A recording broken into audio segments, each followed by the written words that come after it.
오늘도 하나님의 말씀과 함께 동행하시고 또 그 말씀에 성령을 힘입어서 순종하시는 저와 여러분 되시기를 간절히 소망합니다. 오늘 본문 속에 있는 이야기가 있습니다. 이 이야기를 살펴보시기에 앞서서 먼저 설명을 좀 드려야 할 것이 있습니다. 먼저는 최근에 살펴봤던 이사야서에 대한 구조입니다. 36장, 37장은 남유다의 국가적인 위기를 다루고 있습니다. 그리고 오늘 함께 살펴보실 38장과 또 39장은 히스기야의 개인적인 위기를 그려내고 있습니다. 국가적인 위기 그리고 개인적인 위기, 모양은 다릅니다. 그렇지만 히스기야가 이 위기를 돌파해내는 것은 같았습니다. 오직 한 가지 방법으로 돌파해냈다는 것입니다. 그것은 바로 기도였습니다. 하나님께서는 히스기야의 기도를 통로로 사용하셔서 하나님의 능력을 쏟아부어 주셨습니다. 그래서 이 하나님의 능력으로 인해서 국가적인 위기 또 개인적인 위기를 모두 극복할 수가 있었다는 것입니다. 자, 먼저는 36장, 37장이 국가적인 위기, 그리고 38장, 39장이 개인적인 위기를 다루고 있다라는 구조적인 부분을 살펴봤습니다. 그 다음으로는 시기적인 부분을 생각해 보시겠습니다. 38장은 히스기야가 불치병에 걸리는 내용으로 시작이 됩니다. 36장, 37장에 이어서 38장이 나오죠. 그래서 38장이 이 아수르 왕 사네립의 침략 이후에 일어났던 일로 여기는 경우가 많이 있습니다. 하지만 38장의 이 내용이 36장, 37장의 내용보다 더 앞서 있었다는 그런 사건, 그것을 우리가 기억해야 할 것이 있습니다. 자, 6절 한번 보시겠습니다. 6절 함께 읽겠습니다. 시작. 너와 이 성을 아수르 왕의 손에서 건져내겠고 내가 또 이 성을 보호하리라. 아멘. 여러분, 여기서 예언하고 있는, 이거 예언이거든요. 예언하고 있는 아수르 왕의 손에서 건져내겠다고 하는 이 약속이 무엇이냐면은 36장, 37장에 기록되어 있는 아수르 대군으로부터 건져주시는 그것을 예언하고 있는 것입니다. 하나님은 이 약속을 하시고 또 약속대로 아수르 18만 5천 명의 대군을 하나님께서 친히 멸하셨던 것입니다. 아직 아수르의 대대적인 공격이 있기 이전에 히스기야는 죽을 병에 걸렸던 것입니다. 자, 1절을 보시기 바랍니다. 안 그래도 몸 상태가 안 좋아서 이러다가 죽는 것이 아닌가라는 생각을 했던 것 같습니다. 그런데 선지자 이사야가 찾아옵니다. 그리고 넌 반드시 죽을 것이다, 하나님이 그렇게 말씀하셨습니다, 이런 이야기를 합니다. 그러니까 히스기야가 어떻게 했습니까? 안 그래도 몸이 아파서 죽을 지경인데 하나님께서 당신 죽습니다 이렇게 하니까 그야말로 죽을 맛이었습니다. 히스기야는 이처럼 죽을 것만 같은 답답한 심정을 가지고 하나님 앞에 그대로 나아갑니다. 2절 3절은 히스기야의 간절한 기도입니다. 그리고 6절에서 8절까지는 히스기야의 부르짖음에 대한 하나님의 응답이 기록되어 있습니다.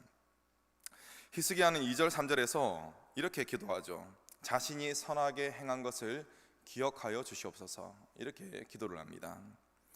사실 히스기야도 흥과 티가 많은 사람이었습니다. 그러나 자신을 이쁘게 봐주십시오 라고 지금 기도하고 있는 것입니다. 여러분, 히스기야가 이렇게 기도할 수 있는 이유가 있습니다. 그것은 바로 하나님이 사랑이 넘치시는 분이시기 때문에 그렇습니다. 히스기야는 사랑이 넘치시는 하나님에게 자신을 불쌍히 여겨주십시오 라는 기도를 하고 있는 것입니다.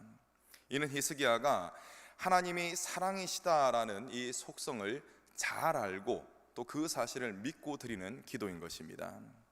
만약에 그렇지 못하다면 쭈뼛쭈뼛거리고 내가 어떻게 하나님께 나아갈 수 있을까, 이렇게 기도를 주저하게 될 것입니다. 그러나 히스기야는 주저하지 않고 하나님께 무릎으로 나아갑니다. 하나님께서는 이러한 기도에 응답하시는 줄로 믿습니다.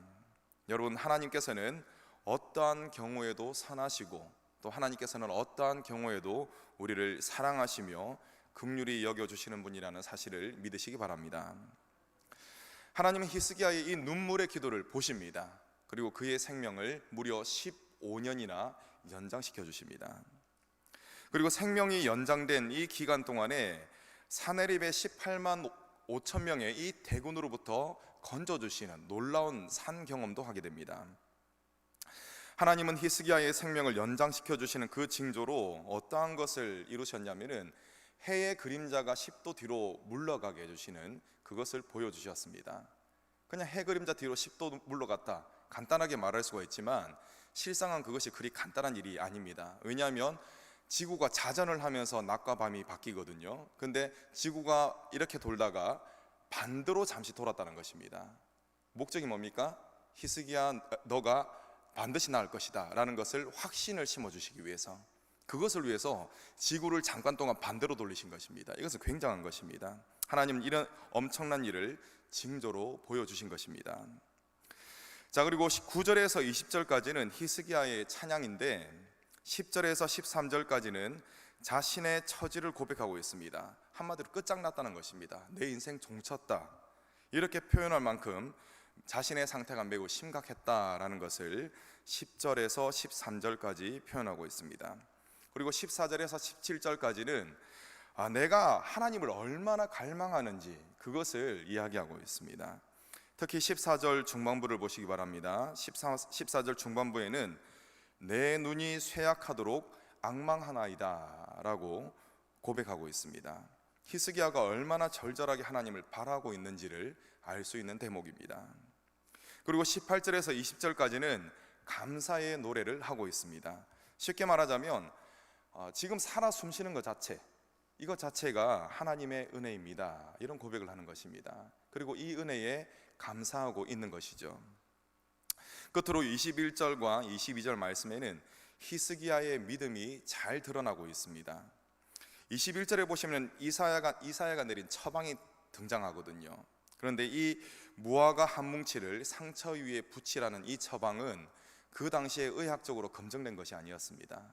그냥 전혀 상관없는 또 다른 행동이었습니다. 그런데 이것을 처방으로 내린 것입니다. 그러나 히스기야는 이렇게 어이가 없을 법한 처방을 그대로 따릅니다. 왜 따릅니까? 하나님이 그렇게 하라고 하셨기 때문입니다. 그렇기 때문에 상식적으로 납득이 되지 않더라도 히스기야는 무화과 한 덩어리를 상처 위에 붙입니다.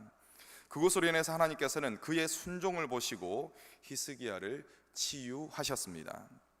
그리고 22절에 보시면은 여호와의 전에 올라갈 징조가 무엇인지를 구하는 장면이 나옵니다. 여러분, 이것은 아하스와는 전혀 반대되는 그런 행동입니다. 아하스는 어떻게 했습니까?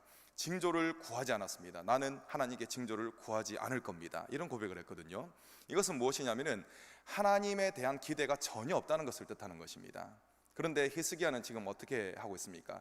하나님, 징조가 무엇입니까? 이렇게 징조를 구하고 있는 것입니다. 이것은 무엇이냐면은 하나님께서 일하실 것을 지금 잔뜩 기대하고 있다는 것입니다. 하나님께서 나에게 어떻게 역사하실까, 이렇게 기대하고 있다는 것입니다. 여러분, 지금 여러분께서 많은 문제로 인해서 지금 기도하고 계실 겁니다. 가슴 아파하시면서 기도하고 계실 겁니다. 그렇기 때문에 지금 이 자리에 나오셨겠죠. 그런데 한 가지 질문을 드리겠습니다. 여러분, 기도는 하시는데 혹시 기대는 하십니까? 기도를 하셨습니다. 그러면 기대까지 하셔야 한다는 것입니다. 하나님께서 이렇게 역사하실 것이다 라는 기대, 그 기대가 있을 때 그 기도가 어떤 기도가 되냐면 믿음의 기도가 된다는 것입니다. 하나님께서는 이 믿음의 기도에 반드시 응답하시는 줄로 믿습니다.